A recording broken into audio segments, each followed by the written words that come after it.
Bonjour à tous, bienvenue sur ma chaîne. Si vous prévoyez de partir plusieurs mois à l'étranger, voire une année entière, vous êtes au bon endroit. Dans cette vidéo, je vais vous donner mes conseils et astuces pour faire votre valise comme un pro et surtout ne rien oublier. Et pour vous faciliter la vie, j'ai même créé une petite checklist avec tous les éléments de cette vidéo qui sera disponible dans la description. Mais restez bien sur cette vidéo pour avoir tous les conseils qui vont avec. Et pour vous illustrer tout ça, je vais faire ma valise avec vous, elle est juste ici. Si vous ne me connaissez pas encore, je suis Kelpie et je suis partie vivre 9 mois au Canada avec mon conjoint. Mais avant de partir, on a dû faire une liste complète de tout ce qu'on devait emmener avec nous pour vivre correctement là-bas et ça n'a vraiment pas été une mince affaire. C'est pourquoi j'ai créé cette vidéo qui convient à tous les types de séjours, que vous soyez étudiant, travailleur ou même tout simplement touriste. Du moment que c'est pour un long séjour, je vais vous aider à penser à tout. On va voir tout ça ensemble, c'est parti.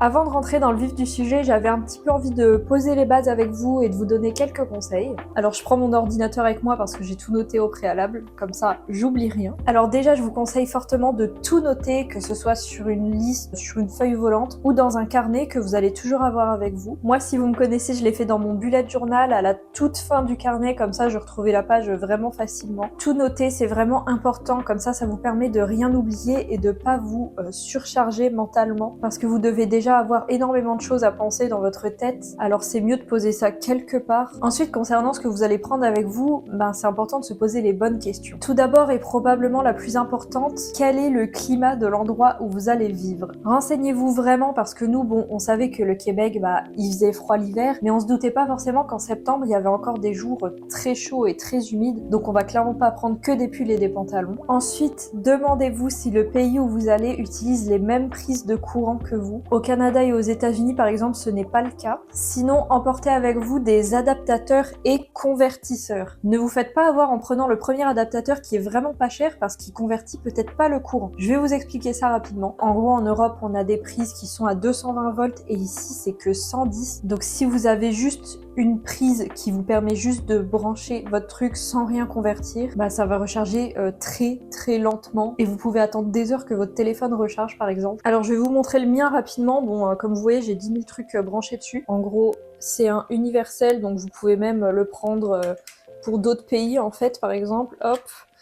Hop, là c'est la prise Europe, vous reconnaissez, et donc la prise Amérique du Nord en gros c'est ça. Et donc celui-ci il est vraiment bien, il coûte un petit peu mais il est vraiment pratique parce que on peut brancher 5 trucs en même temps, un truc ici et 4 prises USB, vous voyez là j'utilise les 4 en plus. Si jamais il vous intéresse, je vous mets le lien en barre d'infos. Sinon vous pouvez en trouver des tout simples dans les magasins de bricolage près de chez vous, comme je sais pas, Leroy Merlin, Castorama, tout ça. Ils en vendent mais des à prise unique, donc moi je trouve ça pratique d'avoir des multifonctions comme celui que je vous ai montré avant. Et avant d'établir la liste des choses que vous voulez emmener, vous pouvez aussi vous demander à quel point vous êtes à l'aise financièrement. Est-ce que par exemple vous êtes suffisamment à l'aise pour acheter plein de trucs en arrivant ici, ou est-ce qu'au contraire c'est un peu serré et vous devez emmener le plus de choses possible? Et enfin mon dernier conseil, pensez à votre retour. Alors oui déjà, mais ce que je veux dire par là c'est que vous allez peut-être vouloir ramener des souvenirs, des cours, des cadeaux ou des choses comme ça, donc vous allez avoir besoin de place dans votre valise. Donc soit à l'aller vous laissez un peu de place dans votre valise qui sera prévue pour ce genre d'affaires à ramener, ou bien au retour vous n'allez pas ramener des choses que vous avez emmenées à l'aller. Par exemple nous à l'aller, je vais vous montrer, on a emmené pas mal de produits d'hygiène, des gels douche, des choses comme ça. Au retour, comme on sait que le lendemain on sera de retour dans la famille, on va vraiment pas prendre tout ça. Donc par exemple toute la place que prend l'hygiène à l'aller, c'est la place qu'on aura au retour pour des souvenirs, des cadeaux, etc. Sinon il existe toujours l'option de s'envoyer un colis vers la France ou de payer une valise supplémentaire, mais celle-ci est beaucoup plus onéreuse, on va pas se le cacher. Concernant les bagages, si comme moi vous prenez l'avion, il y a certaines conditions à respecter. Alors renseignez-vous auprès de votre compagnie, elles peuvent être différentes de l'une à l'autre, mais je vais vous donner les universels. La grosse valise ne devra pas peser plus de 23 kg et prévoyez une petite marge parce que moi à l'aller, j'avais pesé dans les 20 kg à peu près et elle est passée plus à 21. Donc dans le doute, si vous n'êtes pas sûr de la fiabilité de votre balance, prévoyez une marge. Votre bagage à main et votre accessoire ne doivent à eux deux pas peser plus de 12 kg. Pour ce qui est du bagage à main, ça doit pas faire plus de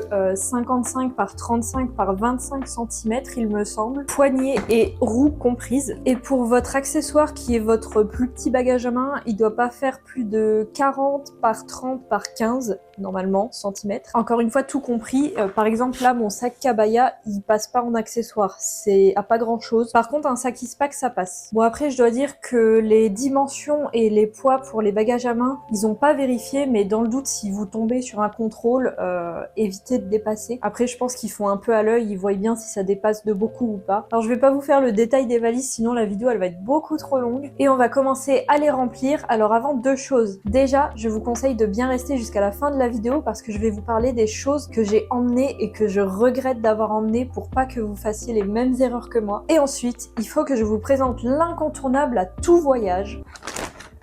Le compactor. Alors si vous connaissez pas encore, bon déjà c'est dommage, et ensuite je vous présente ça rapidement. En fait c'est une espèce de grosse pochette plastique, vous allez mettre tous vos vêtements dedans. Ensuite vous allez fermer le dessus, donc il y a un petit truc pour aider mais ça se fait tout à fait avec les mains. Hop, c'est un zip, vous fermez, ici il y a un bouchon.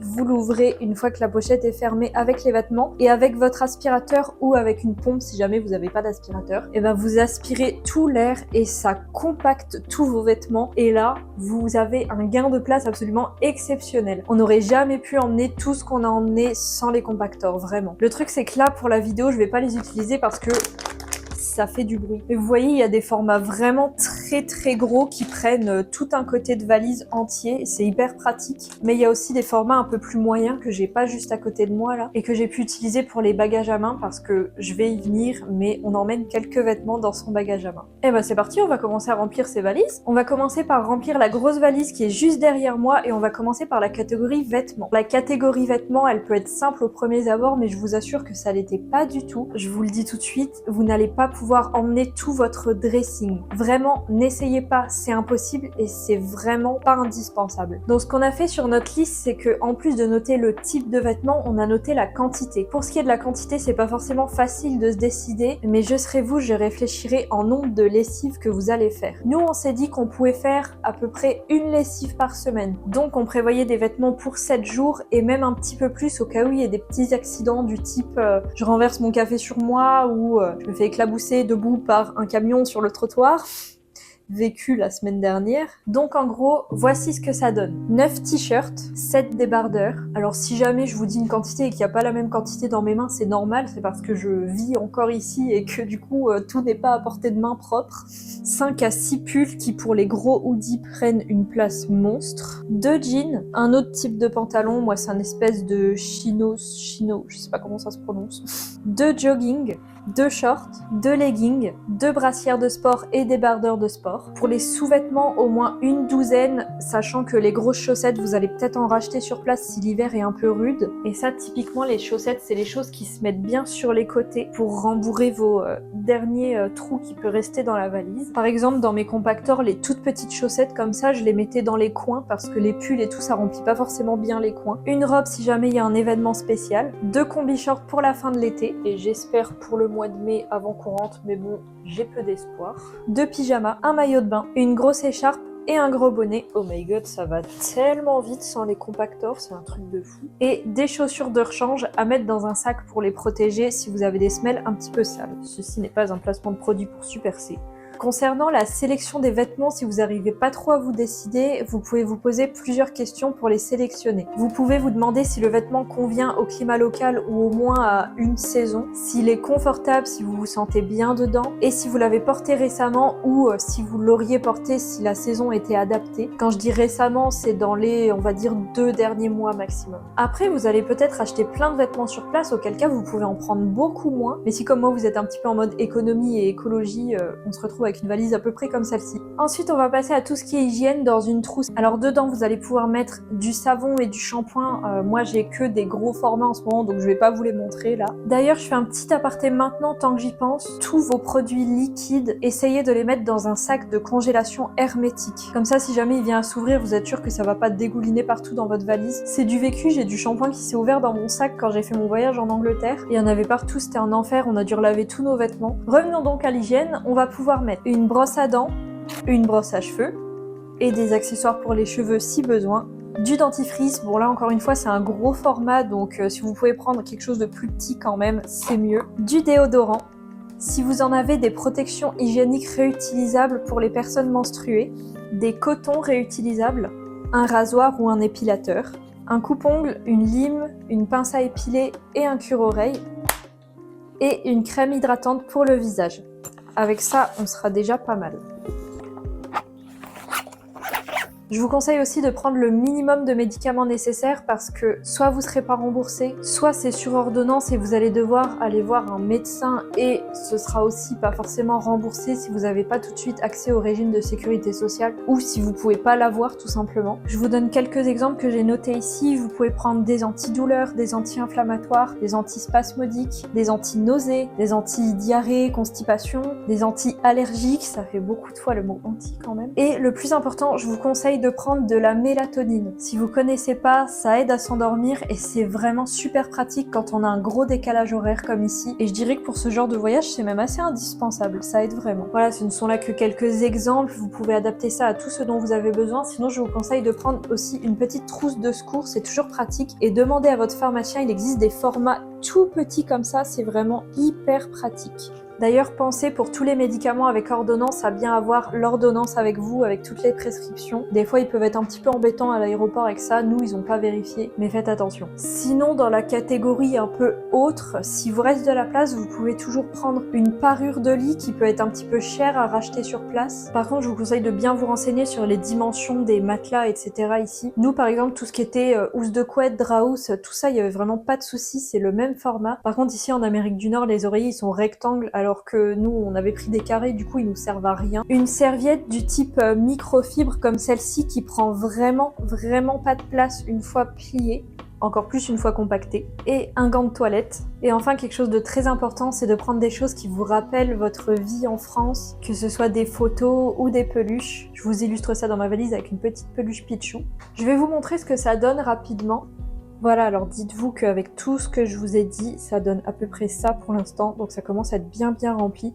Mais dites-vous qu'avec les compactors, bah voilà, tout ce que je peux appuyer là, tout ça c'est de la place de gagner. Ça a vraiment une puissance de fou, ça réduit tout, et vous pouvez en mettre beaucoup plus que ça déjà. Je vais fermer la valise pour voir ce que ça donne.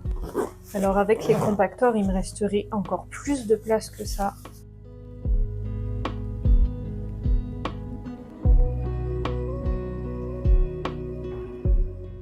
Voilà ce que ça donne. Hop là. Pour le bagage à main, un petit mot avant déjà, les pertes de valises, donc pour votre grosse valise, ça existe. Alors devenez pas parano, c'est quand même plutôt rare, mais ça existe. Donc je vous conseille vraiment de mettre le plus important, le plus cher, les choses auxquelles vous tenez le plus dans vos bagages à main qui seront toujours avec vous et sous votre responsabilité. Et si comme moi vous partez à 2 personnes, vous pouvez répartir vos affaires dans plusieurs valises. Par exemple, moi la moitié de mes vêtements étaient dans ma valise et l'autre moitié était dans sa valise. Comme ça, si une venait à se perdre, on avait toujours la moitié de nos affaires. Pour votre bagage à main qui peut être quand même assez gros, comme j'ai pu vous le montrer, votre ordinateur dans une housse, bon moi en vrai mon ordinateur il est là-bas, mais ça fait à peu près exactement ce format. Tous vos chargeurs et adaptateurs, votre Switch si vous en avez une, des vêtements de secours aussi, alors pas seulement si votre valise se perd, mais aussi si des fois la valise est envoyée dans un vol avant ou après, c'est des choses qui peuvent arriver. Et si vous venez être plusieurs heures sans vos vêtements et que vous ressentez vraiment le besoin de changer quelque chose, essayez de prendre un exemplaire de chaque. De même pour tout ce qui est hygiène, essayez de toujours avoir des petits formats avec vous. Et aussi il y a des choses que j'ai mis dans la grosse valise qui valent peut-être mieux d'être ici, comme la brosse à dents par exemple, ça peut toujours être utile. Donc sur vous ou dans votre bagage à main, une veste ou un imperméable. Et si vous avez de la place, la trousse de secours, vous pouvez la prendre avec vous parce qu'on peut toujours se faire un petit bobo avant d'acheter quoi que ce soit sur place. Et si vous n'avez pas de place, prenez au moins quelques pansements, c'est toujours utile. Vous voyez au final il me reste plein de place de ce côté-là, donc si vous voulez prendre des vêtements de secours supplémentaires, vous savez quoi faire. Le deuxième bagage, c'est fait. Et on va passer au remplissage de votre accessoire qui est votre tout petit bagage à main qui est format sac à dos normalement. Comme je vous l'ai dit tout à l'heure, un Eastpak par exemple ça passe, mais celui-là il passe pas à cause de la largeur qui fait plus de 15 cm il me semble. Dedans vous allez pouvoir mettre tous vos documents de voyage pour les visas par exemple et votre passeport avec les billets etc. Quelques médicaments importants pour les transports comme les anti-nausées ou les antidouleurs, des écouteurs, votre portefeuille avec si possible dedans déjà un petit peu de monnaie locale ou alors à retirer immédiatement quand vous arrivez et surtout avec votre carte bancaire qui fonctionne à l'international. Des bouchons d'oreilles, une gourde, vos lunettes de soleil, du gel hydroalcoolique et surtout des mouchoirs parce que vous allez probablement pleurer en partant.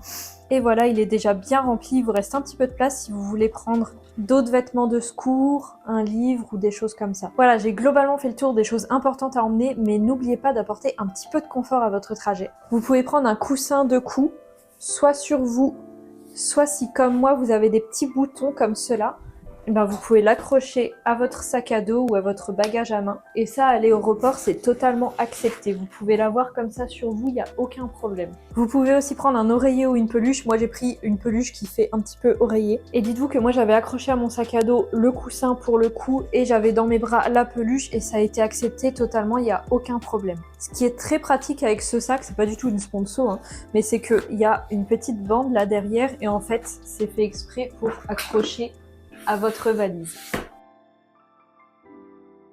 Comme ça, vous pouvez totalement vous promener, faire rouler votre valise comme ça, sans forcément avoir votre sac à dos sur le dos. Et enfin, je vais finir par vous parler des éléments que j'ai pris et que j'ai un petit peu regretté de prendre parce que soit ça nous sert pas, soit ça prend beaucoup trop de place pour ce que c'est. Des serviettes. Nous, on a pris une serviette chacun en plus de la microfibre que je vous ai montré. Et regardez-moi ça, heureusement qu'il y a le compactor, mais ça prend énormément de place. Alors que déjà, bon ça, on le savait pas, mais dans notre logement, les serviettes étaient fournies. Mais même si c'était pas fourni, en fait, les serviettes, ça coûte vraiment pas cher. Et on aurait pu à la fin les revendre ou les laisser pour le locataire suivant. Et je trouve ça un petit peu dommage de perdre la place pour des serviettes comme ça. De même pour les torchons, bon j'en ai pris qu'un seul je crois, mais c'est des choses qui coûtent vraiment pas cher et j'aurais vraiment pu m'en passer dans ma valise. De même pour les torchons, bon j'en ai pris un seul, heureusement ça prend pas beaucoup de place, mais c'est quand même dommage de gâcher de la place pour quelque chose qui doit coûter genre 2 $. Bon après je suis d'accord, il n'y a pas de petites économies. Mes gants, est-ce que vous pensez sincèrement que des gants aussi fins que ça, je sais pas si vous arrivez à vous rendre compte en vidéo, est-ce que vous pensez sincèrement que ça m'a servi pour l'hiver québécois?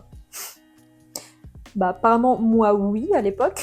Heureusement encore une fois c'est pas une grosse bêtise parce que vraiment ça prend pas de place. Mais quand on commence à cumuler ça et ça et ça qui prend pas de place, bah au final ça commence à prendre beaucoup de place. Je vais pas vous faire le paragraphe sur les thés d'oreiller parce que si vous avez bien suivi la vidéo, j'en ai parlé précédemment. Et enfin le dernier qui peut être un petit peu surprenant, des livres. Alors je sais qu'il existe des livres de poche qui prennent vraiment pas de place, et je vous arrête tout de suite si vous dites que c'est indispensable, j'adore lire moi-même. Le truc c'est qu'il faut se renseigner sur la ville où vous allez. Nous en l'occurrence on a une bibliothèque où on peut emprunter tous des livres gratuitement, ce qui fait que j'ai pris certes que 2 livres, mais en soi ça prend quand même de la place, c'est lourd. Sinon ce que vous pouvez faire pour votre trajet c'est de prendre en photo une vingtaine de pages. Dites-vous que dans l'avion vous avez plein de films, de séries, etc.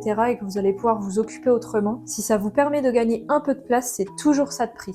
Et voilà, je crois que j'ai fait le tour de tout ce que je voulais dire. Si vous avez des questions, n'hésitez pas à me les poser dans l'espace commentaire, je ferai au mieux pour vous répondre. J'espère vraiment que cette vidéo vous a été utile, j'ai essayé de la faire la plus complète possible, je l'ai préparée vraiment en avance pour essayer de rien oublier. Mais évidemment, ce sera personnalisé selon votre voyage. Ne vous inquiétez pas, ça va bien se passer. Je sais que ce genre d'expérience peut être carrément stressante, mais ça va être une aventure vraiment unique et exceptionnelle. N'oubliez pas que je vous ai préparé une petite checklist à télécharger dans la description. J'espère vraiment que ça a pu aider au moins une personne. En tout cas, moi, c'est sûr que cette vidéo, j'aimerais bien l'envoyer à mon moi du passé. Ce serait vraiment super pratique. Si ça vous a aidé et vous avez aimé cette vidéo, s'il vous plaît, faites-le moi savoir en laissant un like et en vous abonnant à ma chaîne. Ça me ferait vraiment trop plaisir. Et moi, je vous dis à la prochaine pour une nouvelle vidéo.